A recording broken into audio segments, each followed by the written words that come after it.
Hey all, Paint Marine here with another In the Crosshairs video, and today again we're going to be going over the new Space Marines previews that they've been putting out on the Warhammer communities. Today they're talking about the enhanced chapter tactics. Coming at you from the floor in my home as all of our stuff is packed up as we're getting ready to move.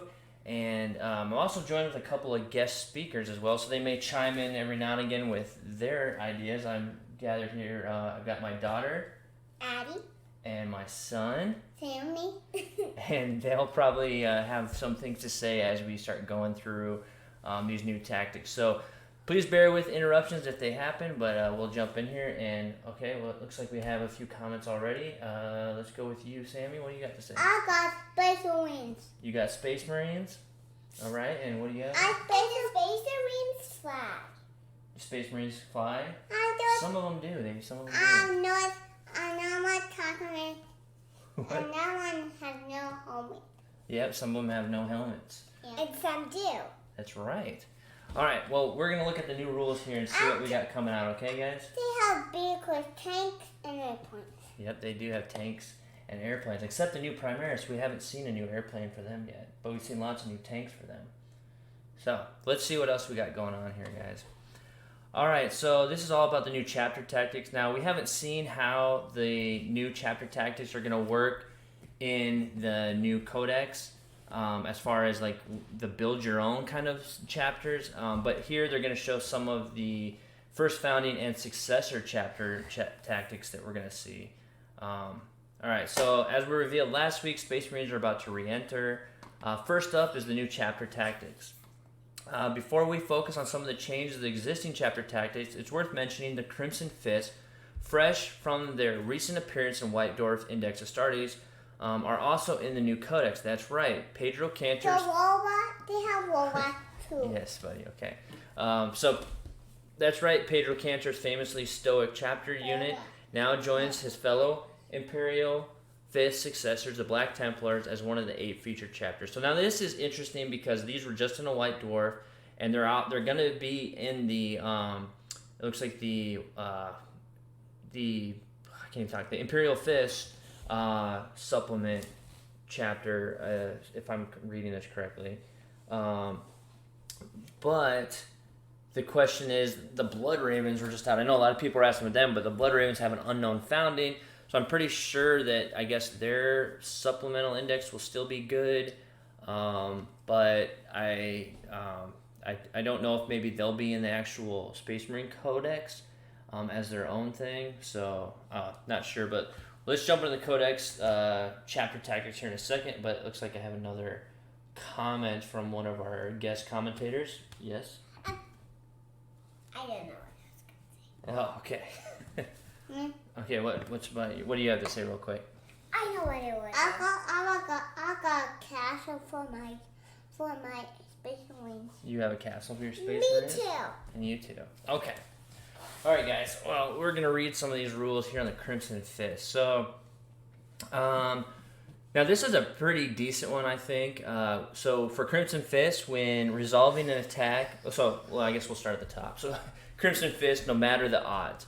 So even when faced with seemingly insurmountable odds, the Crimson Fist emerged bloodied but victorious with bolters roaring. So when resolving an attack made by a model with this tactic against a unit that contains at least 5 more models, then that model's unit adds 1 to their hit rolls. For the purpose of this tactic, a vehicle model with this tactic counts as 5 models. In addition, when resolving an attack made with a bolt weapon by this model with this tactics, an unmodified hit roll of 6 scores 1 additional hit. So this is really nice. This really makes them a really good... Yeah, hold on, guys. Will make them a really good shooting army as far as they're going to get basically a +2 in most instances. And then, well, anytime they have 5 or more. And then again, with 6s, scoring an additional hit. So they're pretty much going to be hitting on 2s. Of course, there will probably be some modifiers there and stuff, but hitting on 2s, and then any 6s that they do will also do an additional hit. So that's a decent amount to get some really good firepower out there with their bolters. And in addition to this here, I think, and it even mentions it in this next paragraph, that this is really going to promote bringing Crimson Fist in like max of 5 model squads because it says 5 or more, and if you bring a 10-man unit, if you split them into 2 groups of 5, you're gonna get more, kind of more bang for your buck, I guess. As far as like you can then bring more units that can get that effect, or more. I guess not necessarily more units. You'll still have the same model count for the points, but what you're gonna do is you're gonna just be more versatile. Like you'll be able to have 5 over here, 5 over here, versus a 10-man blob here where they could focus down on. It'll cause a lot more split fire to occur. So, and right before we go into the next thing here, which I want to talk about the Stalker bolt rifle in a second, but I guess another guest commentator. Yes, buddy. Go ahead. They have shields and swords and knives. Shields and swords and knives? Yeah. See me, that was what actually see me see. Okay. The shield and the knives kill people. Right. And we have a truck and a tank. And they have a truck and a tank? Me too. I have a truck and a tank. That's right, you do. Yeah. Okay. Okay. All right, so moving on, then we have this Stalker bolt rifle. Is a heavy 1, strength 4, -2 AP, and 2 damage. Let's see what the change was. So the Stalker bolt rifle is now the same profile that the Master Crafted Stalker bolt rifle was. So it has the strength 4, -2 AP, and damage 2. Before, the Stalker bolt rifle was just a damage 1. So now it's damage 2, which is a decent change. But now I'm curious, like, what's the Master Crafted change going to be for the Master Crafted Stalker bolt rifle?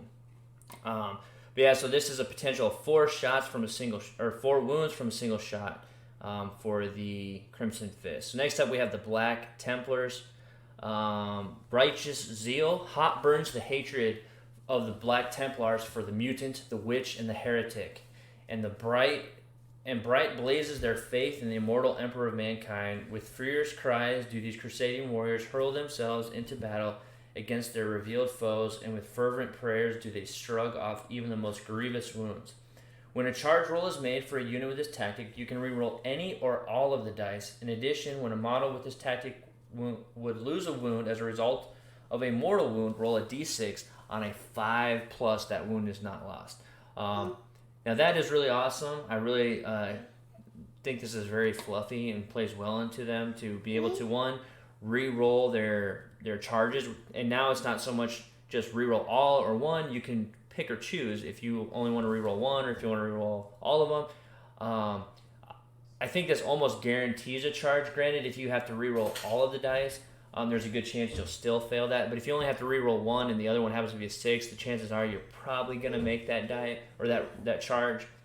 But the other thing too is on a 5+, you basically have a 5+ feel no pain against mortal wounds, which most likely would be from like psychic powers and stuff like that, which is pretty cool. But there are other things that can cause mortal wounds as well. So that's really cool. I like that. It's very, very fluffy. All right, let's see here. And what do you have to say? They have parachutes and wings, and they have jump packs to fly. They have jump packs to fly and stuff? Yeah, and their parachutes, they call them grab chutes, right?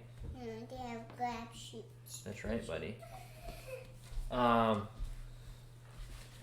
So the subtle change to their ability to reroll failed charges, namely the freedom to reroll just one of the dice is desired. We all have a significant effect on the average charge dice roll. So furthermore, let's see here. The fiery determination. Successful charging your second turn after disembarking from a Rhino, land, raider, cruiser should be no problem at all. Yeah, ignore mortal wounds, be it from psychic or deadly weaponry, is a welcome new addition. So that's really cool. So next up we have the Imperial Fist. So we've already talked about 2 of their successors, so now we're going to talk about the first founding of the Imperial Fist. They have hammers. They do have hammers, buddy. Yes. And they march. And they march. And they're in a base trying to find bad guys. That's right. And for alcohol. Okay, buddy. All right, so let's jump in here and see what these Imperial Fists do. These guys are ones with yellow armor, buddy.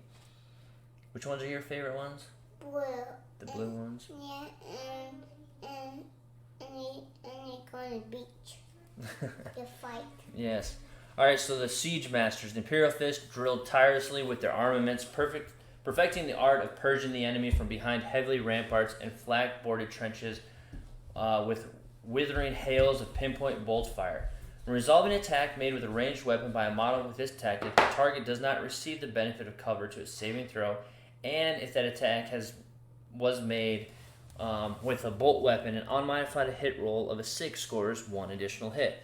So very similar to the Imperial or the Crimson Fist, getting that 6 on a hit with bolt weapons, it gets them an additional hit. But then you also lose the saving of or a cover save when going up against these ones here. So if they happen to be playing a game against Raven Guard, this is going to come into effect. And also, I'm assuming the Alpha Legion, when their tactics get updated, to be similar to the Raven Guard. And I think there's also some Eldar that also have a similar tactic to give them a minus to hit for acting like as if they were in cover. So, it'll be interesting. We'll see how if that plays out all together. Next up, buddy, we're coming to your favorite one, the Ultramarines, the blue ones. So let's talk about the Ultramarines. The Codex Discipline, or that's their chapter tactic, is Codex Discipline. The Sons of Gilliman holds the tenets of the Codex Astartes as a sacrosanct, its wisdom guiding them to discipline and measured strategic response, even amidst the hottest burning flames of battle. So, add 1 to the leadership characteristic of the models with this tactic. Units with this tactic can shoot in a turn in which they fell back. But if they do, when resolving an attack made by a model in that unit in the shooting phase of that turn, subtract 1 from the hit roll. They have fire. Yes. Okay. So, they get 1 to their leadership, and then they can shoot in a turn in which they fell back. But if they do, when resolving an attack made, then the shooting phase, they have to subtract 1. So, basically, they can still fall back and shoot, and they get an addition to their leadership. So the Ultramarine chapter tactic remains as versatile as ever, bolstering effectiveness of the "and they shall know no fear" with an extra pip of leadership, and granting them a powerful ability to fall back and still gun down their foes. However, a crucial change to all chapter tactics in the Codex is they now apply not merely to infantry, bikers, and dreadnoughts, but to all units in a Space Marine detachment. Now, I'm glad I read that. I did not see that my first read-through.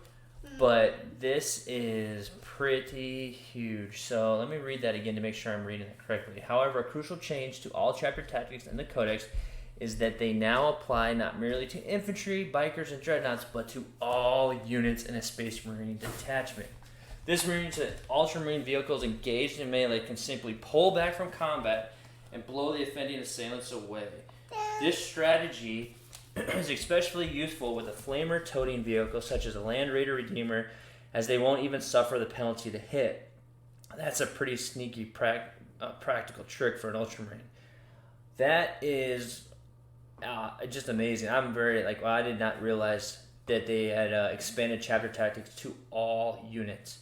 I'm extremely happy about that now. Just because of coming down later, I play Raven Guard with my Star Commanders, which I still am not sure how that's going to work with homebrew successor chapters. But wow, that's really cool. I pretty much my Star Commanders are all Primaris anyway, and the vehicles have flies, so they can already fall back and still be able to fire. With I believe it's no penalty if you had flies, but this is. Wow.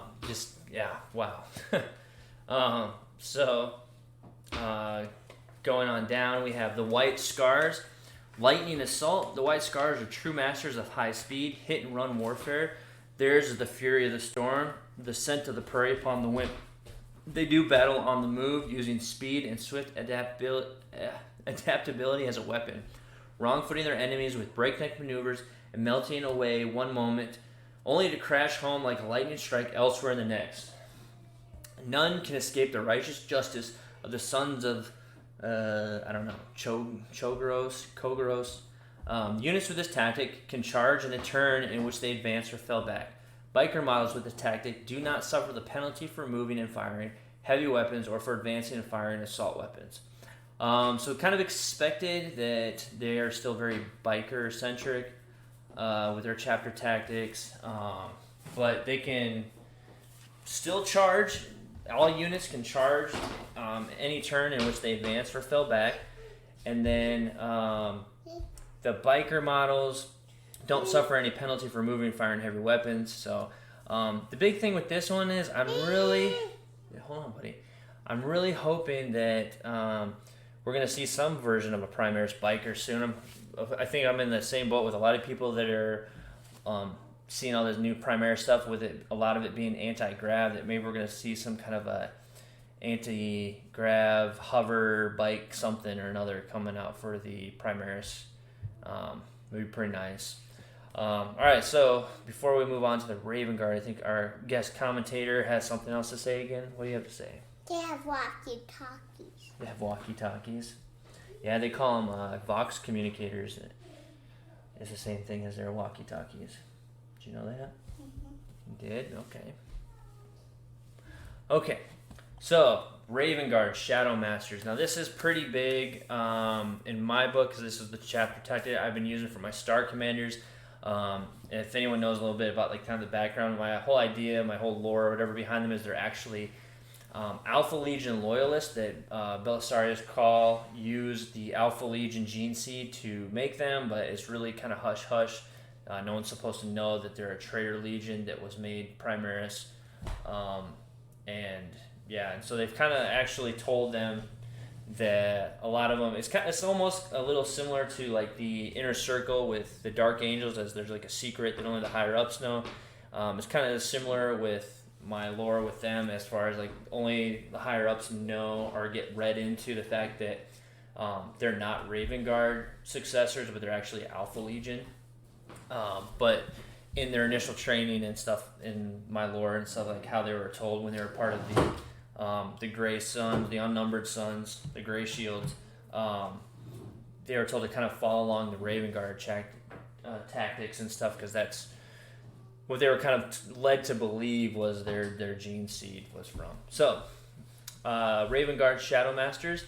The Raven Guard slip through the shadows, half-seen specters, barely visible to the foe until they choose their moment to strike.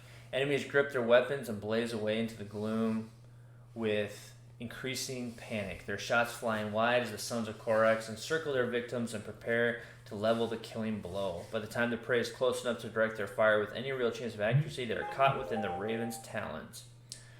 When resolving an attack made with a ranged weapon against a unit with this tactic by a model that is more than 12 inches away, that unit is treated as having the benefit of cover to its saving throw. And if that unit is not a vehicle, is entirely on or within a terrain feature, subtract 1 from the hit roll. Alright, so that's pretty big. Like I said, this one, I don't know. I'm pretty sure, like, because it says if you're 12 inches away, they are treated as having the benefit of cover. So I think what that means is that if they're going against Imperial Fist, then they're going to lose that actual benefit of getting that. But for the most part, all units now, since chapter tactics go against all units are going to have a 2-up save unless you're within 12 inches of them, which is pretty huge, especially for repulsors and stuff.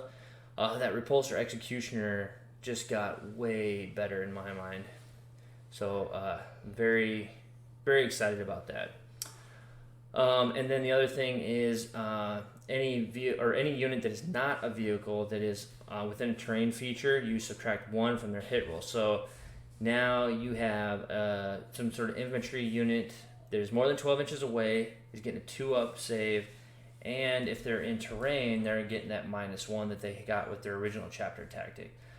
So for me, I see using the Hellblasters with that heavy, incinerator plasma thing, or eviscerator, I can't remember what it's called, but the Hellblasters plasma, the heavy version, the longer range one, you sit them up in some terrain, and they've got that good 36-inch range, and yeah, they're going to be dealing out shots, and they're going to be highly survivable because they're going to have a 2-up and a -1 until you get in within 12 inches. And then once you're within 12 inches, they lose the -1, but they maintain the 2-up because they're still in cover.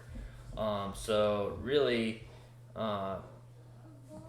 they're always gonna have that 2-up in cover. It's just the extra benefit is as long as they're 12 inches away, they're gonna be a -1 until you get within 12 inches. Then they're no longer -1, but you still have that cover, which is really nice. So I find that to be a very good kind of unit. If you can set them up in the right spot on the board, it can be really good, especially with that new transport coming out. There might be a potential of throwing them in that transport, shooting them up the board and getting them into a building if you can't set them up in a building that's already decent range.